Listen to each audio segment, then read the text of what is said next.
Hello दोस्तों, mathematics pets में आप सभी का स्वागत है। आज हम यहाँ पर देखेंगे एक टीजीटी पीजीटी का एक टॉपिक है कोऑर्डिनेट ज्योमेट्री।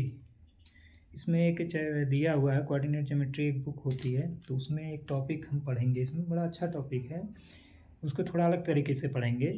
ठीक है, तो कोऑर्डिनेट ज्योमेट्री में चलिए उस टॉपिक को देखते हैं।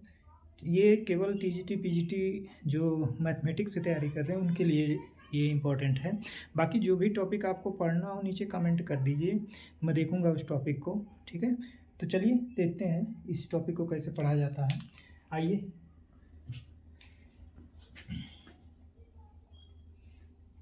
देखिए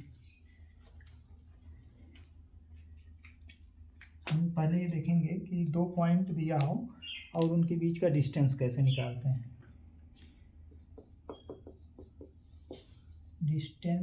फाइंड डिस्टेंस बिटवीन टू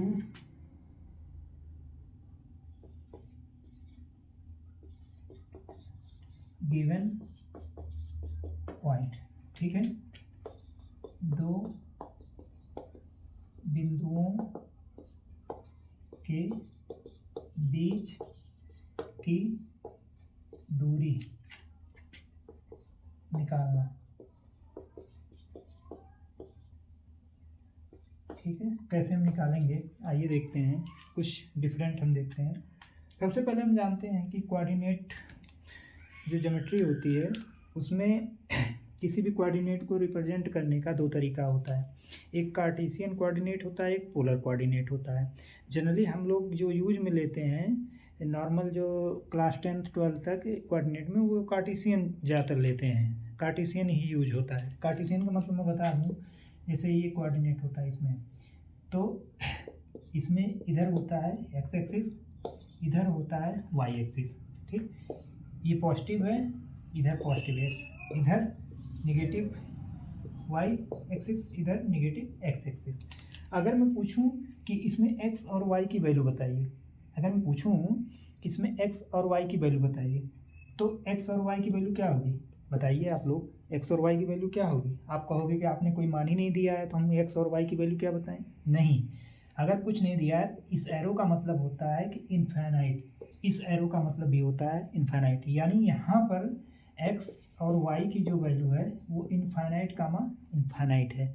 कुछ नहीं दिया है मतलब वो इनफाइनाइट की तरफ टेंड कर रही है, उस तरफ लगातार जा रही है। ठीक है, तो कार्टेशियन का मतलब होता है कि जनरली याद रखिए कि 2D होता है, और जो पोलर होता है वो जनरली 3D में यूज होता है। जैसे सर आपके स्फेरिकल हो गया, स्फेरिकल कोई चीज़ हो गई, ठीक है, या आपके सिलेंडर हो गए, बेलन, स्फेयर, वृत्त, गोला, इस सब चीज़ों में यूज होता है। लेकिन यहाँ पर कार्टेशियन हम देखेंगे। कार्टेशियन में याद रखिएगा कि ये प्रत्येक कोण 90 डिग्री का होता है। इसको रेक्टेंगुलर फॉर्म भी बोलते हैं कार्टेशियन को। ये भी 90 डिग्री, ये भी 90 डिग्री। ठीक, ये 360 हो जाता है टोटल, अगर देखेंगे तो ये 360 डिग्री हो जाता है। ठीक है, तो इसमें पहले हम देखेंगे कार्टेशियन कोऑर्डिनेट को, पोलर कोऑर्डिनेट को हम बाद में देखेंगे। पहले हम इसमें देखते हैं कैसे दो बिंदुओं के बीच की दूरी निकाली जाती है। ठीक, हम यहाँ पर जो दूरी निकालेंगे वो कार्टेशियन कोऑर्डिनेट ना ही लेंगे, ना ही पोलर कोऑर्डिनेट, हम एक जनरल लेंगे। इसके बाद हम वैल्यू रख के कार्टेशियन में, क्योंकि हम कार्टेशियन में जानते हैं कि ये वैल्यू 90 होती है, तो उसमें हम 90 रख के निकालेंगे। कैसे निकालेंगे आइए हम देखते हैं। ठीक है,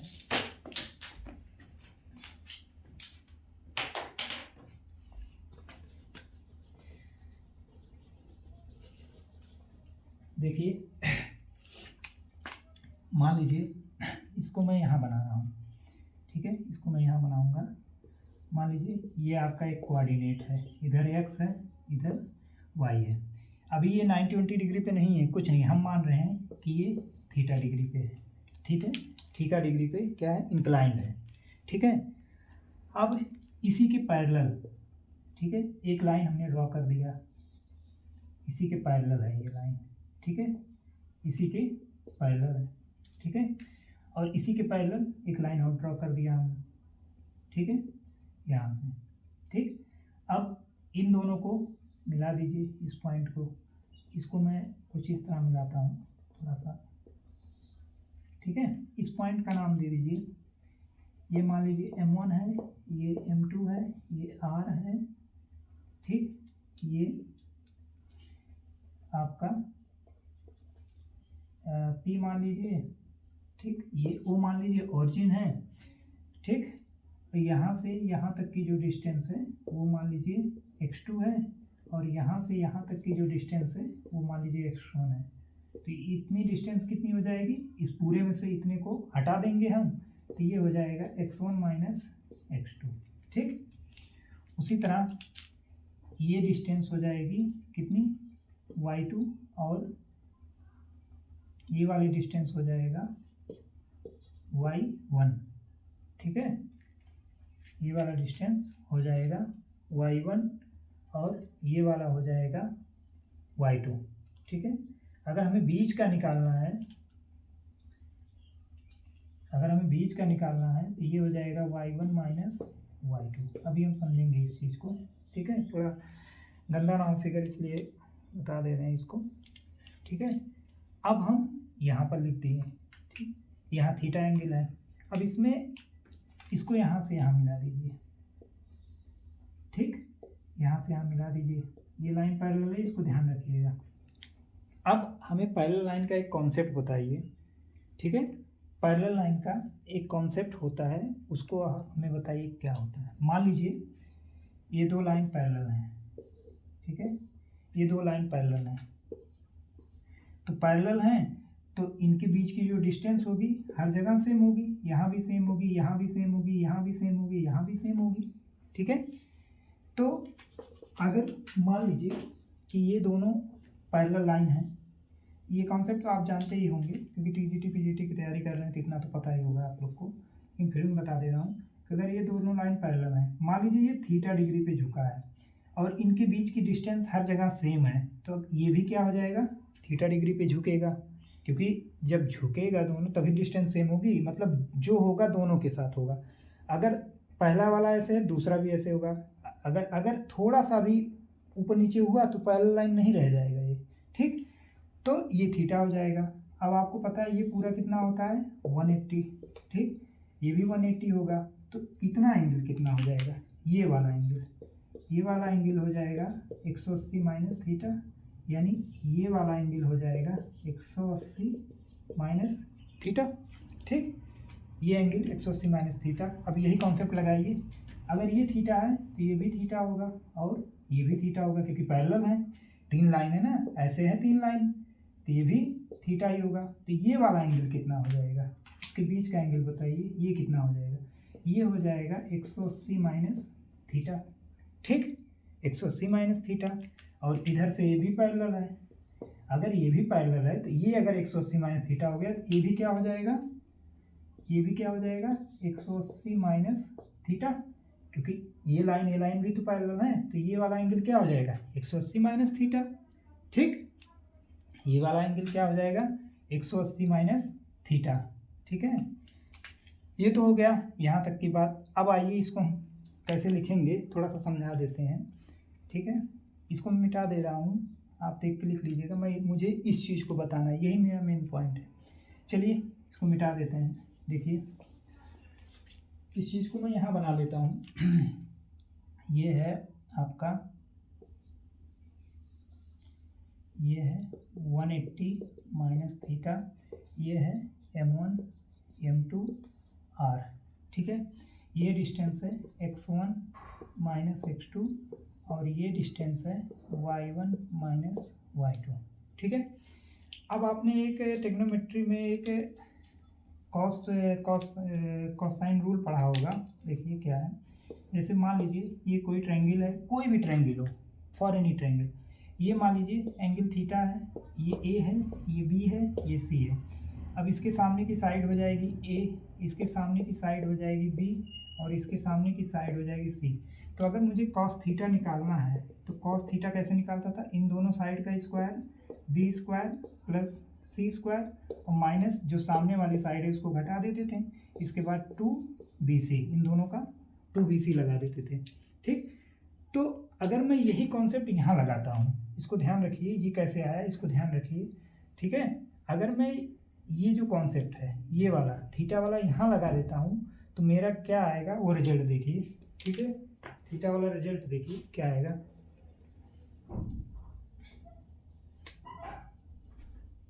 ठीक है, देखिए इसमें मैं लगाता हूँ कॉस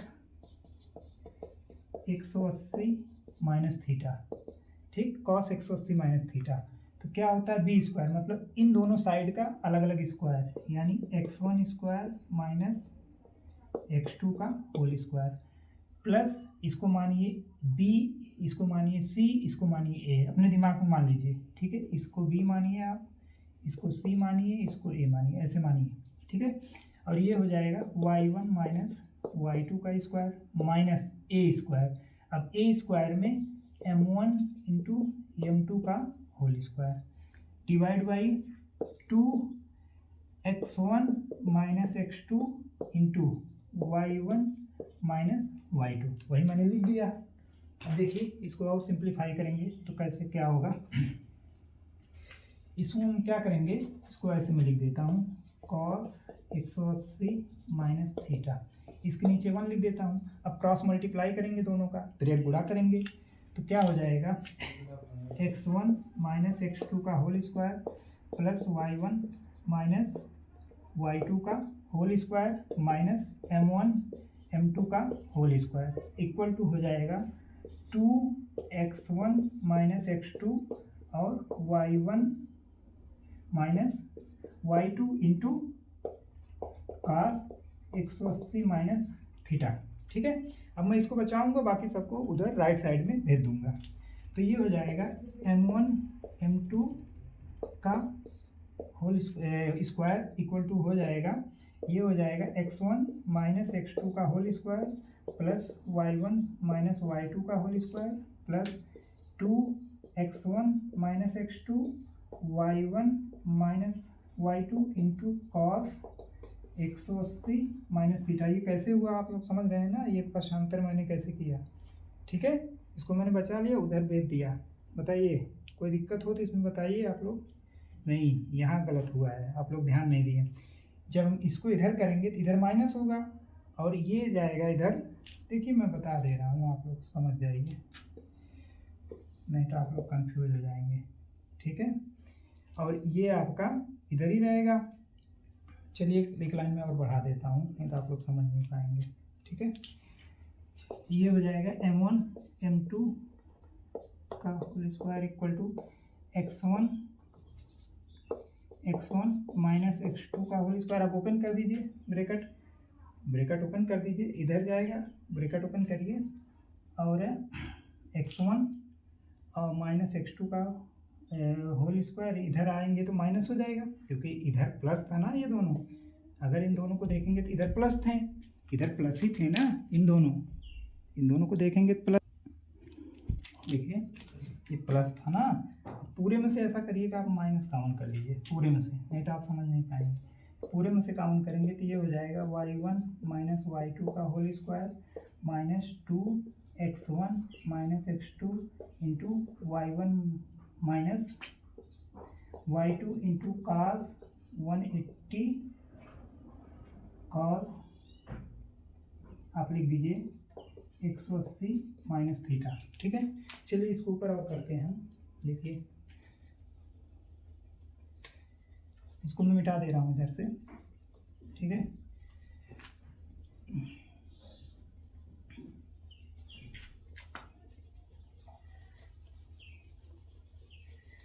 देखिए यहाँ से मैं करूँगा तो ये हो जाएगा m1 m2 का whole square equal to minus minus इधर से कट जाएगा, मतलब हट जाएगा दोनों तरफ से माइनस माइनस, तो ये हो जाएगा x1 माइनस x2 का होल स्क्वायर प्लस यहाँ से करेंगे तो देखिए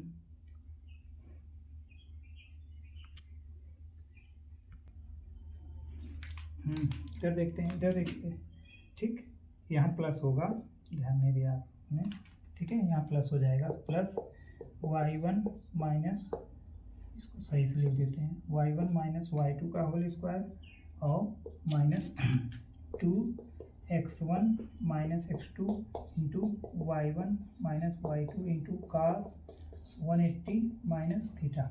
ठीक है, अब यहाँ हम लेंगे केस फर्स्ट। अगर हमारा if theta equal to 90 degree, यानी रेक्टेंगुलर कोऑर्डिनेट हो जाए, मतलब इस तरह से हो जाए। अभी जो इंक्लाइन था अगर ये 90 डिग्री हो जाए, मतलब ये चीज़ जो है अगर 90 डिग्री हो जाए, ठीक है, अगर ये चीज़ 90 डिग्री हो जाएगा तो यहाँ 90 रखेंगे तो ये हो जाएगा cos 90 मतलब 0, यानी ये पूरी चीज़ क्या हो गई, 0 हो जाएगी। तो ये हो जाएगा m1 m2 का whole square equal to x1 minus x2 का whole square plus y1 minus y2 का होल स्क्वायर। यानी इसको हम लिख सकते हैं m1 m2 इक्वल टू, ये हो जाएगा रूट के अंदर, इधर से हटेगा तो रूट का मतलब इधर जो है, अभी इधर कुछ पावर है नहीं, अभी इसका पावर 1 है, तो इधर जब 2 जाएगा तो मतलब इक्वल को उधर जा रहा है, कोई चीज़ इक्वल के उधर जाती है। जैसे मान लीजिए इधर है 2x इक्वल टू 1, तो x इक्वल टू, ये 2 कहाँ जाता है, नीचे जाता है, तो वैसे भी इसका पावर 1 है। जैसे ही 2 इधर आएगा तो इसका पावर क्या हो जाएगा, ये मैं लिख दे रहा हूँ एक लाइन में, x1 माइनस x2 का whole square plus y1 minus y2 का होल स्क्वायर। अब पूरे का पावर क्या हो जाएगा, 1/2। ठीक, यानी m1 m2 equal to x1 minus x2 का whole square plus y1 minus y2 का होल स्क्वायर, इसका क्या निकालते हैं, रूट। और m1 m2 थे क्या, वो बीच की डिस्टेंस ही थी। ठीक है, तो ये होता है बीच की डिस्टेंस निकालने का फार्मूला। कैसे आया मैंने बता दिया है। ठीक है, अब इसमें केस नंबर 2 जो है, देख लीजिए केस नंबर 2 क्या है। ये तो केस नंबर 1 था। ठीक, अब केस नंबर 2 देख लीजिए। केस नंबर 2 है कि अगर ये जो पॉइंट था, ये जो पॉइंट बनाया था हमने, अगर ये ऑरिजिन हो जाए 0 0, और ये क्या था m1, ये p था। ठीक, और इसके मान लीजिए कोऑर्डिनेट है x1 y1। अगर हम ऑरिजिन से डिस्टेंस निकालें, यदि एक बिंदु मूल बिंदु पर हो, तब क्या होता है, तब बीच की दूरी, यानी 2 कोऑर्डिनेट हमारे क्या हो जाएंगे, पहला 0 0, दूसरा x1 y1। ठीक, तो इसमें जब रखेंगे तो ये हो जाएगा x1 y1, ये हो जाएगा x2 y2, यानी m1 m2, यहाँ से देखेंगे तो mo हो जाएगा, तो ये हो जाएगा under root x square plus y square. ये स्पेशल केस होता है जब ऑरिजिन से डिस्टेंस पूछी जाती है किसी भी चीज़ की। ठीक है, तो इसको 1-2 बार करेंगे तो आसान रहेगा, फिलहाल कुछ है नहीं इसमें। ठीक है, धन्यवाद।